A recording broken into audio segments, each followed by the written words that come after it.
Bonjour, je me présente Abdelhak Bouya, professeur de génétique et biologie moléculaire à la faculté des sciences d'Almerez. Dans le cadre des cours à distance, nous allons essayer de traiter un chapitre concernant le module de génétique du 4e semestre de la filière SVI. Ce chapitre concerne la transmission des caractères héréditaires chez les organismes haploïdes ou les organismes à cycle diplobiontique. Alors, tout d'abord, il est à rappeler qu'un organisme à cycle haplobiontique, c'est un organisme chez lequel la phase diploïde est réduite au stade zygote. Ça veut dire que immédiatement après la fécondation, le zygote subit la méiose, et ce sont les produits de la méiose qui subissent des mitoses successives pour donner l'individu qu'on observe ou qu'on analyse. Alors, ça concerne essentiellement les champignons ascomycètes. Donc, chez ces champignons, vous avez le cas le plus connu qu'on utilise souvent, c'est la levure de boulangerie ou Saccharomyces cerevisiae. Alors ici, vous avez un certain nombre de cycles vitaux de certains champignons. Là, je demande aux étudiants de revoir leur cours sur la biologie des organismes végétaux. Ce qui nous intéresse ici, c'est que immédiatement après la méiose, les produits de la mitose qui forment la tétrade. Une tétrade est constituée de 4 spores. Alors, ces spores, soit ils vont entrer dans un cycle végétatif, soit un cycle germinal. Alors, dans le premier cas, ils vont subir la fécondation qui va donner le zygote et la méiose, soit ils vont donner le mycélium. Et là, donc, quand on travaille chez les champignons, on a 3 niveaux d'analyse. Soit on analyse les spores en vrac, c'est-à-dire les spores sortis de leur asque, soit on analyse les asques. Dans ce cas-là, on observe les spores pendant qu'elles sont dans l'asque. Le dernier niveau d'analyse, c'est l'analyse du mycélium.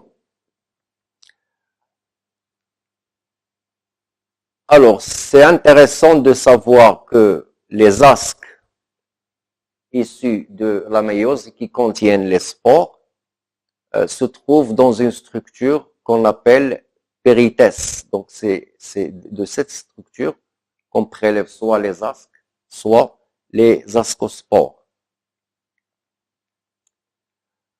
Alors, ces asques sont de 2 types.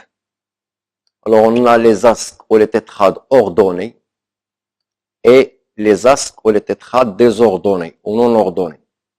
Alors, la différence entre les deux, c'est que dans un asque ordonné, les divisions de la mitose se font toutes dans un même axe. Ici, c'est vertical. Ça d'une part. D'autre part, au cours des divisions, il n'y a pas de chevauchement entre les cellules.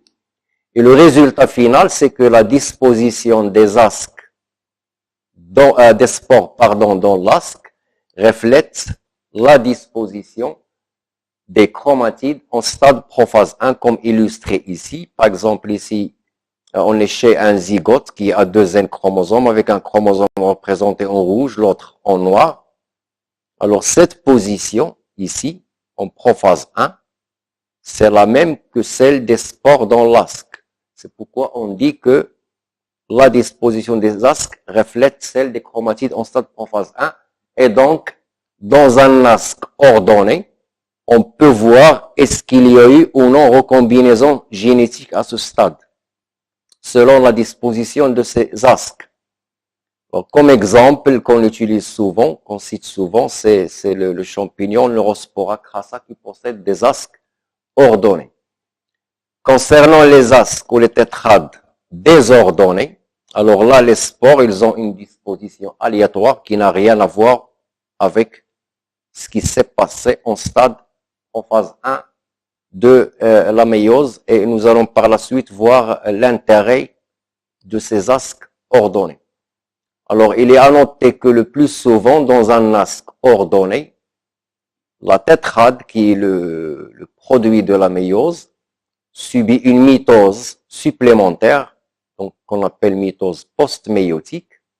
Donc, suite à cette mitose, l'as contient 8 ascospores, 8 doublés de spores jumelles. Alors, ils sont jumelles parce que génotypiquement, ils sont identiques vu qu'ils sont issus d'une mitose simple à partir d'une des produits de la méiose. Et donc, nous allons aborder une première partie qui concerne le monohybridisme. Alors, comme on l'a dit en traitant le cours sur les diploïdes, un monohybridisme, c'est un croisement entre deux souches qui diffèrent par un seul gène. Et là, j'insiste, ce n'est pas le croisement entre deux souches qui diffèrent par un seul caractère, mais plutôt le croisement entre deux souches qui diffèrent par un seul gène. Pourquoi? Parce que un seul caractère peut être codé par plusieurs gènes. On va prendre comme exemple ici le caractère couleur des spores. Donc, on suppose le croisement d'une souche avec une couleur sauvage qui est la couleur noire des spores avec une souche qui est à spores blanches, qui est une couleur mutée. Alors, tout à l'heure, on a dit qu'on a 3 types d'analyse. Donc, on va s'intéresser à l'analyse de spores en vrac dans un premier temps. Et l'analyse de spores en vrac dans le cas d'un monohybridisme montre que la descendance en spores est constituée de 50% de spores qui ressemblent à un parent. Donc, dans notre cas de couleur noire, 50% qui ressemblent à l'autre parent, c'est-à-dire la couleur blanche. C'est ces proportions qui nous permettent de dire que nos deux souches diffèrent par un seul gène. C'est une caractéristique du monohybridisme. Alors, concernant l'analyse d'ASC, ça veut dire là qu'on va regarder là les spores pendant qu'elles sont dans les asques. On constate que lorsqu'on fait un monohybridisme, c'est-à-dire lorsqu'on croise deux souches qui diffèrent par un seul gène, on obtient 6 catégories d'asques. Parmi ces 6, si on a 2, on appelle des asques pré-réduits. Alors, dans un asque pré-réduit, comme on le voit, d'un côté, il y a des spores qui ressemblent à un parent, et de l'autre côté, toutes les spores qui ressemblent à l'autre parent. Alors, la différence entre les deux, c'est selon la disposition des chromosomes en stade prophase 1 de la méiose. Donc, soit une situation, soit l'inverse. Les autres 4 asques, ce sont des asques qu'on appelle des asques post-réduits. Dans ces asques post-réduits, les spores ne sont pas classés 4 comme ici, mais ils sont classés par 2. Donc ici, par exemple, on voit 2 noirs, 2 blanches, 2 noirs, 2 blanches, ainsi de suite. Alors, ce qui est à noter, c'est que ces asques pré-réduits, entre eux, sont équiprobables. Donc, ils ont toujours le même nombre. La même chose concernant les asques post-réduits. Les 4 ont la même probabilité d'avoir lieu, donc ils ont toujours le même effectif. Alors, on obtient un asque pré-réduit, ici, dans le cas où il n'y a pas de crossing over au cours de la méiose. Donc, vous voyez que ici, on est au stade prophase 1. Alors, les 2 chromosomes homologues se séparent, puis la division équationnelle, et on aboutit plus la mitose post-méiotique. Et donc, on aboutit à un asque où il y a les 4 spores parentales d'un côté et les 4 de l'autre parent de l'autre côté. Lorsqu'il y a crossing over, ici, un exemple, un parmi les 4, donc là, il y a crossing over entre la chromatide 2 et la chromatide 3. Donc, ça va entraîner un échange de matériel génétique et on aboutit à ce que l'asque contient 2 rouges, 2 blanches, 2 noirs, 2 blanches et 2 noirs. Donc, c'est un asque post-réduit. Alors, la différence qui se passe pour les allèles, c'est que ici, les gènes allèles, c'est-à-dire dans notre cas blanc et noir, se séparent à la première division méiotique. Dans ce cas-là, ils ne se séparent qu'à la deuxième division méiotique. Regardez ici, ils sont toujours ensemble. D'accord? Donc c'est ça la différence. Alors, puisqu'il y a 4 cas possibles de crossing over, donc soit entre les chromatides 1 et 3, 1 et 4, 2 et 3 ou 2 et 4, donc il y a 4 types d'ASC post-réduits. Alors, cette analyse d'ASC ordonnée nous permet d'estimer la distance entre le gène et le centromère. Alors, donc, cette analyse d'ASC ordonnée nous permet d'estimer la distance entre le gène et le centromère. Et comme on l'a déjà défini, la distance, c'est tout simplement le pourcentage de recombinaison dans un segment chromosomique déterminé.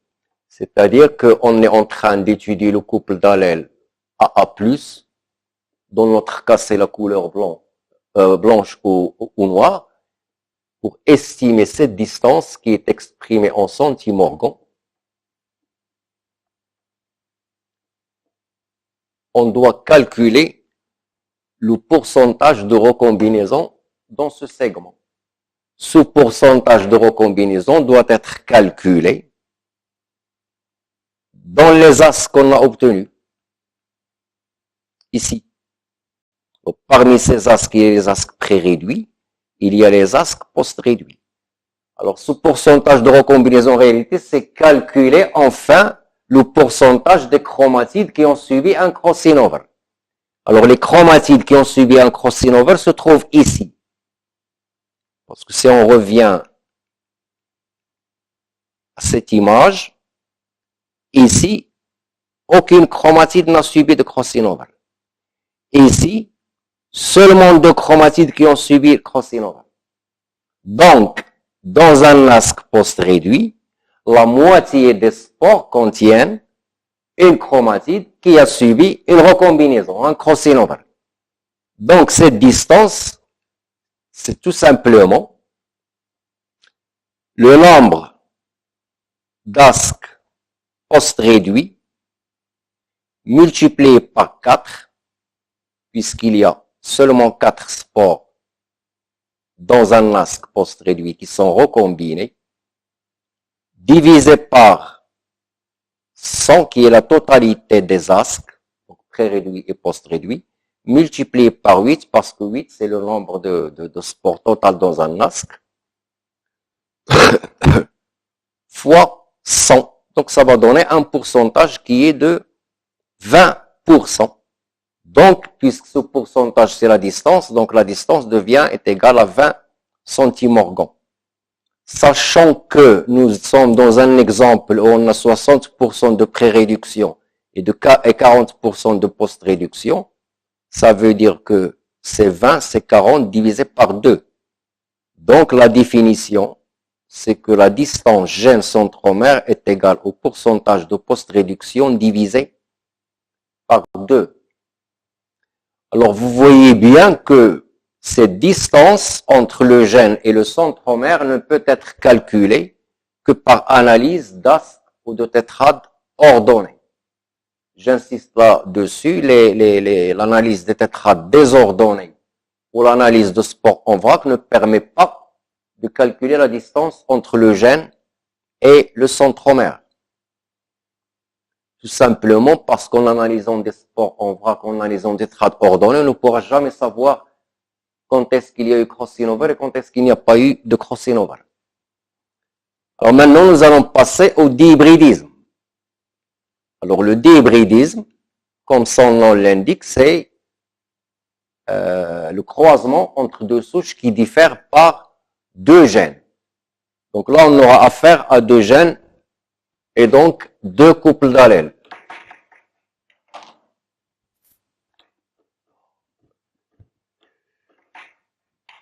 Qui sont appelés ici les couples d'allèles d'une part AA+,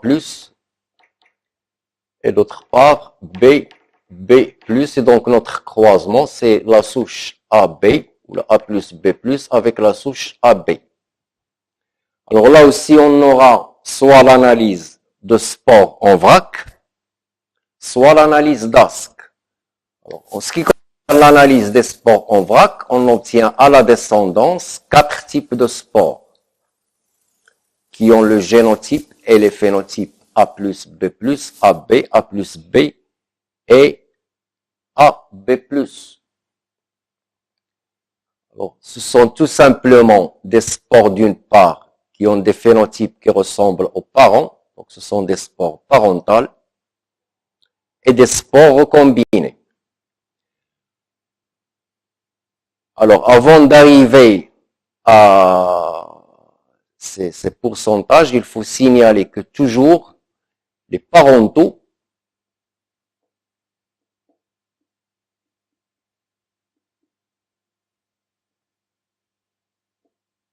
sont toujours égaux entre eux. Ils ont le même effectif.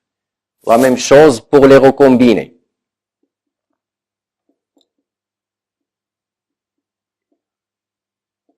Ils ont toujours le même effectif. Alors là, ils ont le même effectif tout simplement parce qu'on ne peut pas avoir un recombiné sans avoir l'autre. Ça, j'insiste là-dessus.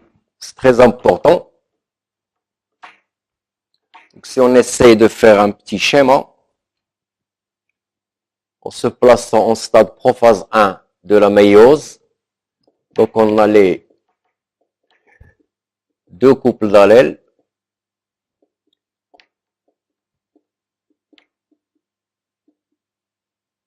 Alors les chromatides de 1 à 4. Donc pour avoir un parental, il suffit de garder les chromatides parentales comme ça, il n'y aura pas de crossing over. Pour avoir un recombiné, il faut qu'il y ait un crossing over et donc ça va donner ici ces deux recombinés, c'est A plus B d'une part et A B plus d'autre part. On ne peut pas avoir celui-là sans avoir celui-là. Donc les recombinés sont toujours égaux entre eux et par conséquent les parentaux restent toujours égaux entre eux. Alors maintenant, lorsqu'il s'agit de deux couples d'allèles dont la transmission se fait indépendamment l'un de l'autre, c'est ce qu'on appelle l'indépendance génétique. Alors dans ce cas, ça veut dire que le brassage, qu'il soit inter ou intrachromosomique, au cours de la méiose se fait de façon indépendante. Et par conséquent, on obtient le même nombre de spores parentales que de spores recombinés. Pourquoi? Parce que la transmission, elle est aléatoire. On a autant de chances d'avoir un parent que d'avoir un recombiné. Et puisque les parentaux sont toujours égaux entre eux et les recombinés sont toujours égaux entre eux, donc on tombe sur 25% de chacun des 4 phénotypes obtenus. Alors je rappelle qu'on dit ici phénotype ou génotype, c'est la même chose puisqu'on est chez un organisme haploïde. Donc le phénotype, il reflète directement le génotype. Alors concernant toujours ce dihybridisme avec indépendance génétique, et lorsqu'on veut faire l'analyse d'ASC, on va trouver qu'on obtient 3 types d'ASC. Alors il y a des ASC qui ne contiennent que des spores parentales. Donc on les appelle des ASC ditypes parentaux. Ditypes, ça veut dire qu'il y a 2 types, ou les 2 types parentaux. Le deuxième type ne contient que des spores recombinés, ce sont des ASC ditypes recombinés. Et finalement, le dernier type, il contient les spores parentales et les spores recombinés. Donc il y a les 4 types de spores, c'est pourquoi on l'appelle un ASC tétratype. Et dans le cas de l'indépendance génétique, on a toujours le nombre d'ASC ditypes recombinés est égal au nombre d'ASC ditypes parental. Ça, c'est une caractéristique d'un dihybridisme avec indépendance génétique. Je précise qu'ils sont en nombre égal mais pas forcément 50% parce que il y a toujours les tétratypes. Le plus important, c'est qu'ils ont le même nombre.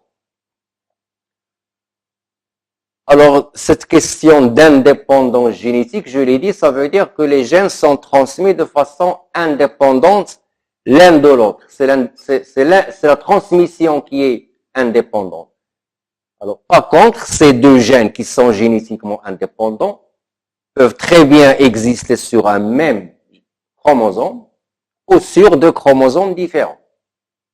Alors, s'ils sont sur un même chromosome, on dit qu'il y a indépendance génétique avec liaison physique.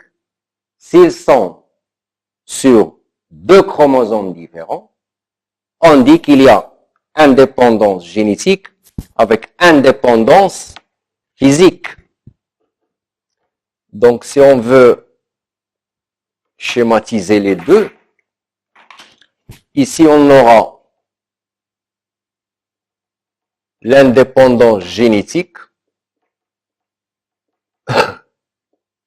avec la liaison physique. Dans ce cas-là, donc ils sont sur le même chromosome. Dans ce cas-là, c'est l'indépendance génétique avec l'indépendance physique. Alors ça se voit lorsqu'il y a indépendance génétique et les deux gènes se trouvent sur deux chromosomes différents. Ça veut dire qu'on va avoir les parentaux et les recombinés par brassage interchromosomique. Donc la disposition des chromosomes les uns par rapport aux autres pendant la méiose.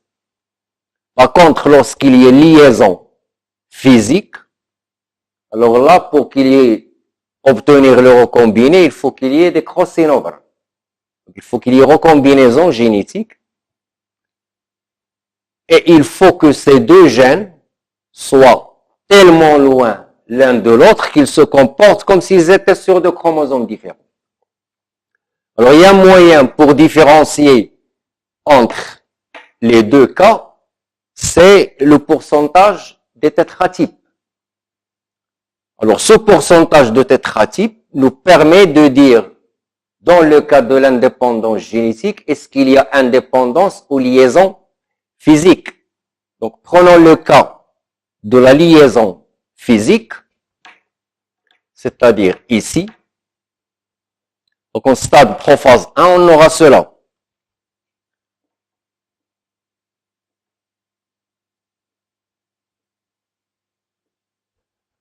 Voilà. Donc, A+, B+,